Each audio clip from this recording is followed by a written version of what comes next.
അങ്ങനെ വന്നിരുന്നെങ്കിൽ എത്ര നന്നായിരുന്നു. ഞാൻ അവന് നൽകാനായി എന്നും തൂവെണ്ണ കടഞ്ഞ് പ്രത്യേകം എടുത്തു വെക്കാറുണ്ട്. അവൻ വന്ന് കട്ട് തിന്നാൻ. ഞാനും എന്നും അങ്ങനെ വെക്കാറുണ്ട് സഖി. പക്ഷേ അവൻ എന്നാണ് വരിക? സഖിമാരി, നന്ദരാജന് 9 ലക്ഷത്തിലേറെ ഗോക്കളാണുള്ളത്. അറിയോ, അതില് ഏറ്റവും നല്ലതിനെ യശോദാമ്മ നന്നായി സംരക്ഷിച്ചിട്ട് അതിൻ്റെ പാല് കറന്ന് അതിൽ നിന്നുള്ള വെണ്ണയും നെയ്യുമാണ് കണ്ണന് കൊടുക്കുന്നത്. അവിടെ നമ്മുടെ ഈ വെണ്ണ എന്ത് വെണ്ണ സഖി, എന്ത് വെണ്ണ. അല്ല പത്മ, നീ എന്തോ പറയാൻ വന്നതല്ലേ? ശ്രദ്ധിക്കൂ സഖിമാരെ, യമുന നദിക്കക്കരെ ദുർവാസ മഹർഷി വന്നിട്ടുണ്ട്. മഹാ അത്ഭുതം തന്നെ. ഭാഗ്യം, തന്റെ ഭാഗ്യം. അതെ അതെ അതെ അതെ, നമ്മുടെ സൗഭാഗ്യം തന്നെയാണിത്. നമുക്ക് അദ്ദേഹത്തിന് വേണ്ടി വിവിധ തരം ഭോജനങ്ങൾ തയ്യാറാക്കി നൽകാം. തന്നെ ഞാനും അത് വിചാരിക്കുകയായിരുന്നു സഖി. എന്നാൽ വേഗം വാ, നമുക്ക് ഇപ്പൊ തന്നെ പോകാം.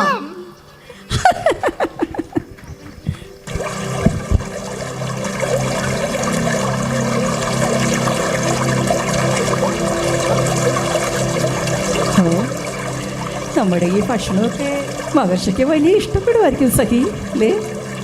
അദ്ദേഹം മഹർഷിയല്ലേ, നമ്മൾ എന്തെടുത്താലും സ്വീകരിക്കുന്നു. ഇഷ്ടപ്പെട്ടാൽ മതിയായിരുന്നു അല്ലേ? അതെ അതെ അതെ സഖി, കണ്ടില്ലേ, യമുന നദി കര കവിഞ്ഞൊഴുകുകയാണല്ലോ. എന്താ ചെയ്യാ, അക്കരയ്ക്ക് പോകും. ഇനിയിപ്പോ എന്താ ചെയ്യാ സഖി നമ്മൾ? അത് തന്നെ, എന്താ പക്ഷേ കൊല്ലാത്ത ടൈപ്പ്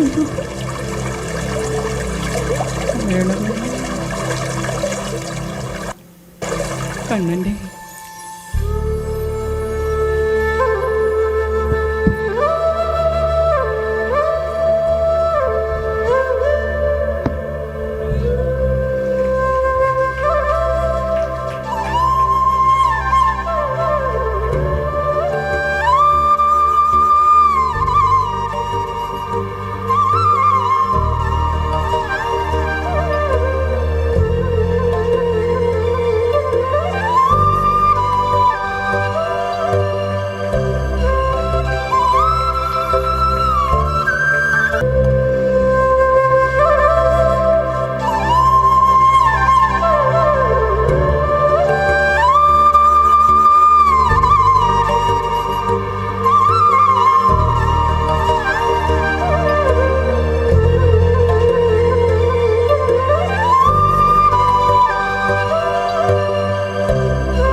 ഗോപികമാരെ ഉറങ്ങിയോ?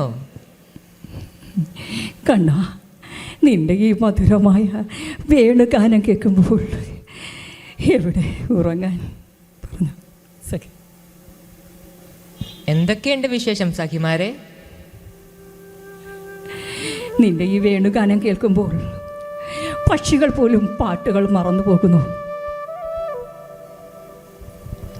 നിന്റെ വേണുനാഥം കേൾക്കുമ്പോൾ ഞങ്ങൾ എല്ലാം മറന്നു പോകുന്നു കൃഷ്ണ.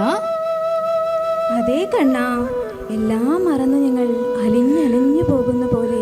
മഹാദേവൻ പോലും നിന്റെ വേണുഗാനത്തിൻ്റെ ആ സ്പന്ദനത്തിൽ ധ്യാനം വരെ മറന്നു പോകുന്നു കണ്ണാ. ഇത് കേൾക്കാനാണോ നിങ്ങൾ വന്നത്? പറയൂ പറയൂ. അക്കരെ ദുർവാസാവ് മഹർഷി വന്നിരിക്കുന്നു കണ്ണ. ഞങ്ങളവിടെ അദ്ദേഹത്തെ കാണാനായി പോയി. ഞങ്ങൾ അദ്ദേഹത്തിന് വേണ്ടി വിവിധ തരം ഭോജ്യ വസ്തുക്കൾ തയ്യാറാക്കി, ഭോജനങ്ങൾ തയ്യാറാക്കി വച്ചിരിക്കുകയാണ്. ഉത്തമം. പക്ഷേ ഞങ്ങൾ നടന്നു പോയപ്പോൾ യമുനാ നദി കര കവിഞ്ഞൊഴുകുകയാണ് കണ്ണാ. ഞങ്ങൾക്ക് അക്കരെ കിടക്കാൻ സാധിക്കുന്നില്ല. ഞങ്ങളങ്ങനെ യമുനാ നദി കരകവിഞ്ഞൊഴുകിയത് കണ്ടപ്പോൾ ഞങ്ങൾ വിഷമിച്ചു തിരികെ വന്നു. ശരി ഗോപികമാരെ, നിങ്ങൾ ഇപ്രകാരം പറഞ്ഞാലും കൃഷ്ണൻ ഒരു ബ്രഹ്മചാരിയാണ് എന്നുള്ളത് സത്യമാണെങ്കിൽ യമുന ദേവി വഴി തരൂ. കൃഷ്ണൻ ഒരു ബ്രഹ്മചര്യോ? എന്താണ് കൃഷ്ണ നീ പറയുന്നത്? ഗോപികമാരുടെ വസ്ത്രം അപഹരിക്കുന്ന നീ ബ്രഹ്മചാരിയോ കണ്ട? അത് മാത്രമല്ല സഖി, നല്ല നുണയും പറയും. അതെ അതെ, നമ്മളോടൊപ്പം ലീലകൾ ആടി നടക്കുന്ന നീ ഒരു ബ്രഹ്മചാരിയാണെന്നോ? ഗോപികമാരെ, നിങ്ങൾ ആദ്യം ചെന്ന് പറഞ്ഞു നോക്കിയാലും. ആ, വേണ്ട. ഞങ്ങൾ പോയി വരാം സഖി. നമുക്ക് നോക്കാം. എന്തായാലും കണ്ണൻ പറഞ്ഞതല്ലേ, നമുക്കൊന്ന് പോയി നോക്കാം. അതെ അതെ, ആ കള്ളക്കണ്ണൻ എന്തൊക്കെ പറയും, നമുക്ക് എന്നാലും ശ്രമിച്ചു നോക്കാം.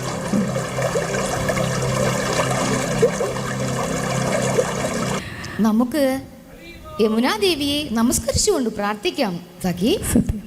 അതെ അതെ, നമുക്ക് യമുനാദേവി നമസ്കരിക്കാം. പ്രണാമം. പ്രണാമം യമുനാദേവി. പ്രണാമം യമുനാദേവി.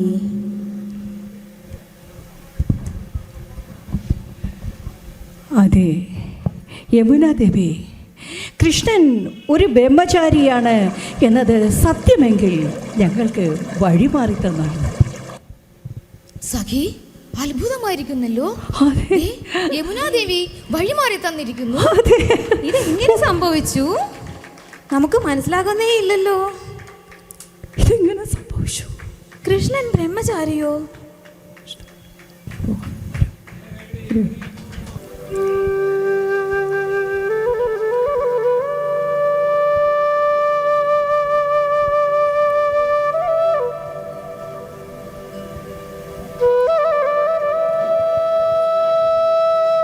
മഹാമുനി നമസ്കാരം മഹാനുഭാവ. പ്രണാമം. മഹാനുഭാവ, അങ്ങയുടെ ധ്യാനത്തിന് ഭംഗം വരുത്തിയതിന് ക്ഷമിക്കണം.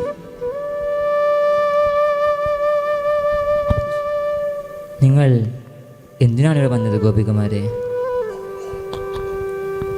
ഞങ്ങൾ അങ്ങേക്ക് വേണ്ടി വിവിധ തരം ഭോജനങ്ങൾ തയ്യാറാക്കി വന്നതാണ്. ഞങ്ങളുടെ ഈ സേവനം അങ്ങ് ദയവായി സ്വീകരിച്ചാലും ഗുരു.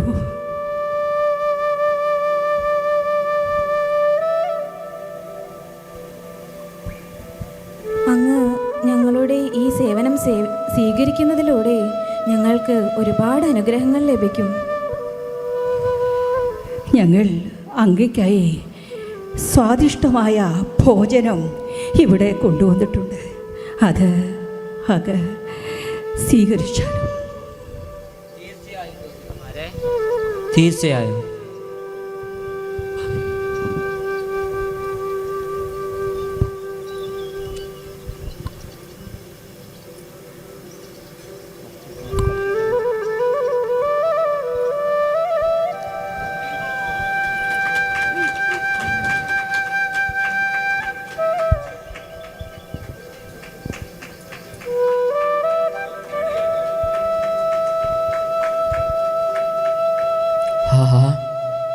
അത്ഭുതം. ഇവർ കൊണ്ടുവന്ന ഈ ഭക്ഷണം കഴിക്കുമ്പോൾ ഭഗവാനോടുള്ള എൻ്റെ ഭക്തി വർദ്ധിക്കുന്ന പോലെ തോന്നുന്നു. ഭഗവാൻ കൃഷ്ണൻ്റെ മഹാഭക്തരായ ഇവരുടെ കൈകൊണ്ടുണ്ടാക്കിയ ഈ ഭക്ഷണം കഴിക്കാൻ കഴിഞ്ഞത് നമ്മുടെ മഹാസൗഭാഗ്യം തന്നെ. ഭാഗ്യം പ്രഭു. ശരിയാണ്. ഒരു ഉത്തമ ഭക്തനോടുള്ള സംഘത്തിൽ കൂടെയാണ് ഒരു ബദ്ധ ജീവാത്മാവിന് ഭഗവാനോടുള്ള അടുപ്പം ഏറുന്നത്. അതോടെ തന്നെ ആ ജീവാത്മാവിൻ്റെ ബദ്ധത അവസാനിക്കുകയും ചെയ്യുന്നു. പ്രണാമം ഗുരു.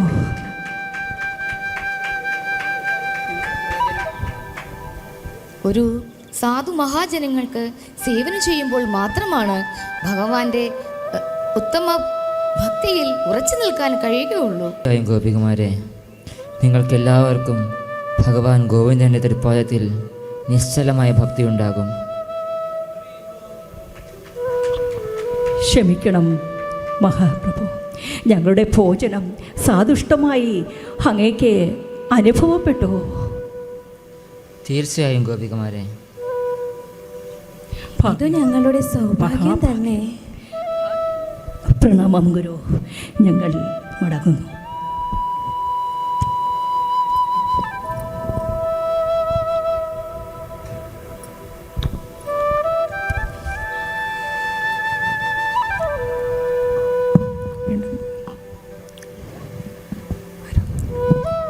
വരൂ. ഞങ്ങൾക്ക് വിട തന്നാലും മഹാമുനെ.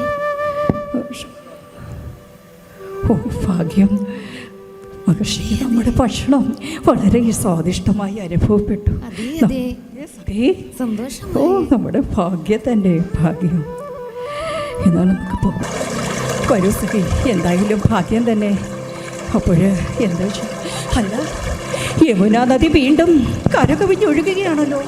എന്താ ഇനിയിപ്പോൾ നമ്മൾ ചെയ്യുക? നമുക്ക് ചെന്ന് മഹർഷിയോട് ചോദിച്ചാലും. അതെ അതെ, അദ്ദേഹം പോകുന്നതിന് മുമ്പ് തന്നെ നമുക്ക് എത്രയും പെട്ടെന്ന് ചോദിക്കേണ്ടതാണിത്. ശരി, ശരി. വേഗം പോയി ചോദിക്കാം. ശരിയാണ്, അദ്ദേഹം അവിടുന്ന് പോകുന്നതിന് മുൻപേ നമ്മൾക്ക് വേഗം പോയി ചോദിക്കാം. ആ എന്തായാലും അദ്ദേഹം വരുന്നതിന് മുമ്പ് സഖി നമ്മൾക്ക് അദ്ദേഹത്തെ പോയി കാണാം.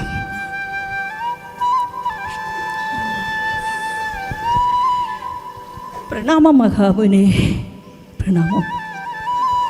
മഹാമുനെ, അങ്ങയുടെ ധ്യാനത്തിൽ ഭംഗം വരുത്തിയതിൽ ഞങ്ങളോട് ക്ഷമിച്ചാലും. ഞങ്ങളോട് ക്ഷമിച്ചാലും മഹാമുനെ. നിങ്ങൾ എന്താണ് വീണ്ടും വന്നത് ഗോപികമാരെ? ഞങ്ങൾ യമുനാ നദിക്കക്കരയ്ക്ക് പോകുമ്പോൾ യമുനാ നദി വീണ്ടും കരകവിഞ്ഞൊഴുകുകയാണ് മഹാമുനെ. അതെ മഹാമുനെ, യമുന ഞങ്ങൾ തിരിച്ചു പോകുമ്പോൾ വീണ്ടും കരകവിഞ്ഞൊഴുകുന്നു. എങ്ങനെ ഞങ്ങൾ അക്കരെ കടക്കും? ഞങ്ങളെ ഒരു മാർഗം. ഗോപികമാരെ, നിങ്ങൾ യമുനയെ അടുത്ത് ചെല്ലുക. എന്നിട്ട് ഇപ്രകാരം പറയുക: ദുർവാസ മഹർഷി ഇതുവരെ ഒന്നും കഴിച്ചില്ല എങ്കിൽ യമുനാദേവി വഴി തരൂ. മഹാമുനെ, തീർച്ചയായും ഞങ്ങൾ പോയി വരാം.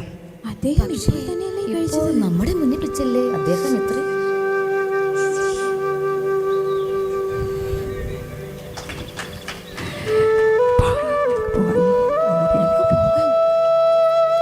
നമ്മൾക്ക് പറഞ്ഞു നോക്കാം സഖി. അതെ, എന്നാലും അദ്ദേഹം എല്ലാം കഴിച്ചു തന്നെയാണല്ലോ. നമ്മൾക്ക് എന്തായാലും പറയാം. യമുനാദേവി പ്രണാമം. പ്രണാമം യമുനാദേവി. ദുർവാസാവ് മഹർഷി ഇന്ന് ഭോജനമൊന്നും കഴിച്ചിട്ടില്ല എങ്കിൽ ഞങ്ങൾക്ക് യമുനാ നദി വഴി തരൂ. നോക്കൂ, എന്താ അത്ഭുതമാണിത്? അതെ വഴി മാറി തന്നിരിക്കുന്നു. അപ്പോൾ ഇതെങ്ങനെ സംഭവിച്ചു? അത്ഭുതം അതെ തന്നെ. സഖി, ഇതെങ്ങനെ സംഭവിച്ചു? ഓ എന്തായാലും ഇതൊന്നും വിശ്വസിക്കാൻ കഴിയുന്നേയില്ല. അതെ അതെ, എന്താണ് ഇതിനർത്ഥം?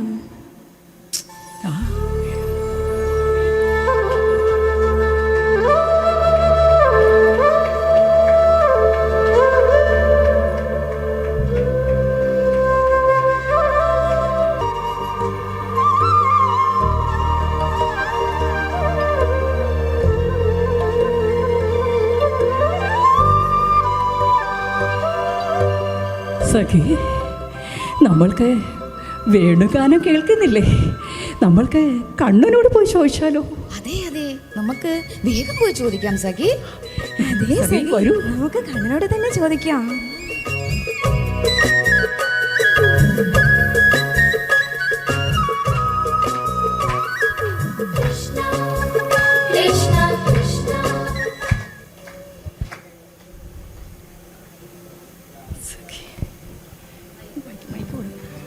ഗോപികളെ, അദ്ദേഹത്തെ കണ്ടുവോ?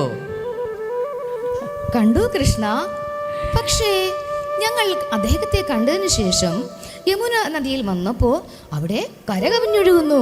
ഞങ്ങൾ തിരിച്ചു ചെന്ന് മഹർഷിയോട് ചോദിച്ചപ്പോൾ പറഞ്ഞു, ഞാൻ ഇന്ന് ദുർവാസാവ് മഹർഷി ഒന്നും കഴിച്ചിട്ടില്ല എന്ന് യമുനാദേവിയോട് പറയൂ. അപ്പോൾ യമുനാദേവി വഴിമാറി തരുമെന്ന്. അതേ കണ്ണ, അതെ. ദുർവാസാവ് മഹർഷി ഇന്ന് ഭോജനമൊന്നും ഭക്ഷിച്ചില്ല എന്ന് പറയാൻ പറഞ്ഞപ്പോൾ യമുനാ നദി വഴി നൽകി. ഇതെങ്ങനെ സംഭവിച്ചു? പക്ഷേ ഞങ്ങൾ കൊടുത്ത ഭോജനം എല്ലാം അദ്ദേഹം കഴിച്ചല്ലോ. ഇതെങ്ങനെ സംഭവിച്ചു കൃഷ്ണ? സത്യം. ഗോപികമാരെ, നിങ്ങൾ മനസ്സിലാക്കുക, ദുർവാസാവ് മഹർഷി അദ്ദേഹം ആത്മസാക്ഷാത്കാരം നേടിയൊരു യോഗിയാണ്. അദ്ദേഹം ആത്മാവിനെ മാത്രമേ കാണുന്നുള്ളൂ. അദ്ദേഹം ശരീരത്തെ കാണുന്നില്ല. ശരീരം എന്തു തന്നെ ചെയ്താലും അത് അദ്ദേഹം ചെയ്തതായി കണക്കാക്കുന്നുമില്ല. ശരീരവും ഭക്ഷണവും അദ്ദേഹത്തിന് പൃഥ്വി തത്വം മാത്രമാണ്. നിസ്സംഗനായ മഹർഷി അദ്ദേഹം കഴിച്ചാലും കഴിക്കുന്നില്ല, ഉറങ്ങിയാലും ഉറങ്ങുന്നുമില്ല. അദ്ദേഹത്തിന് ഒന്നിനോടും ആസക്തിയില്ല, രുചിയിൽ താല്പര്യമില്ല. പിന്നെ നിങ്ങളുടെ മേൽ കൃപ ചൊരിയാനായി അദ്ദേഹം അത് സ്വീകരിച്ചു എന്ന് മാത്രമേ ഉള്ളൂ. മനസ്സിലായോ ഗോപികളെ? മനസ്സിലായി കൃഷ്ണ. പക്ഷേ നീ എങ്ങനെയാണ് ബ്രഹ്മചാരിയാകുന്നത് കൃഷ്ണ? അതെ അതെ കണ്ണ, നീ എങ്ങനെ ഒരു ബ്രഹ്മചാരിയാണെന്ന് ഗോപികമാരെ, മനസാ വാച കർമ്മണ ലൈംഗിക ബന്ധത്തിന് യാതൊരു ഉദ്യമവും ചെയ്യാത്ത വ്യക്തിയാണ് ബ്രഹ്മചാരി. ബ്രഹ്മത്തെ ആചരിക്കുന്നവരാണ് ബ്രഹ്മചാരി. ആ ബ്രഹ്മചാരിയുടെ പ്രാപ്യസ്ഥാനമായ പരബ്രഹ്മമാണ് ഞാൻ.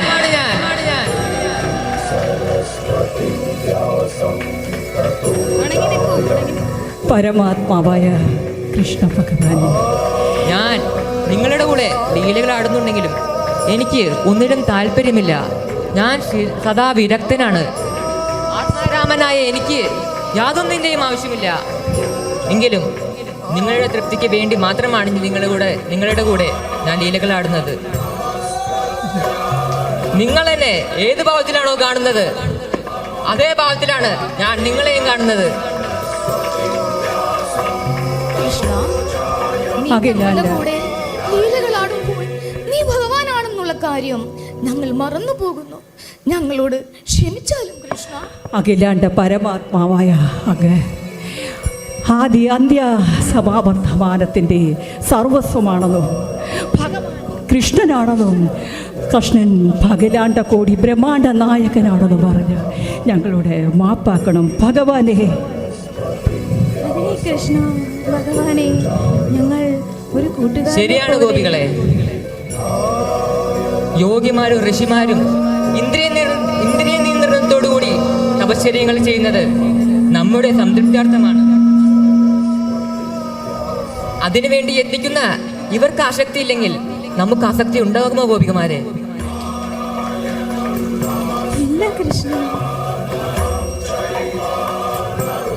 അതെ, സദാസമയവും എന്തു ജോലി ചെയ്യുമ്പോഴും നമ്മെ പറ്റി സ്മരിക്കുന്ന നിങ്ങൾ നമുക്ക് പ്രിയപ്പെട്ടവർ തന്നെയാണ്.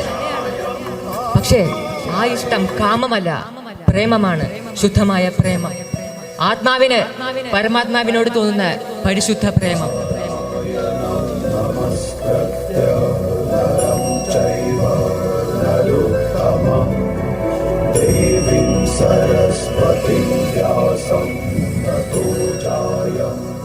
പക്ഷേ എന്റെ ആധ്യാത്മിക ശരീരത്തിന്റെ നാശമില്ല. നിങ്ങൾക്ക് നമ്മോട് സംബന്ധം പുലർത്തണമെങ്കിലും ആധ്യാത്മിക ശരീരം കൂടിയേ തീരൂ. പക്ഷേ നമ്മുടെ വാസ്തവം ദേവന്മാരും ബ്രഹ്മാവും സാക്ഷാൽ മഹാദേവൻ പോലും അറിയുന്നില്ല. പരിശുദ്ധ ഭക്തി കൊണ്ട് മാത്രമേ നിങ്ങൾക്ക് നമ്മെ മനസ്സിലാക്കാൻ കഴിയൂ. സദാസമയം നമ്മെ പറ്റി സ്മരിക്കുന്ന നിങ്ങൾ നിസ്സംശയമായും നമ്മെ തന്നെ പ്രാപിക്കും.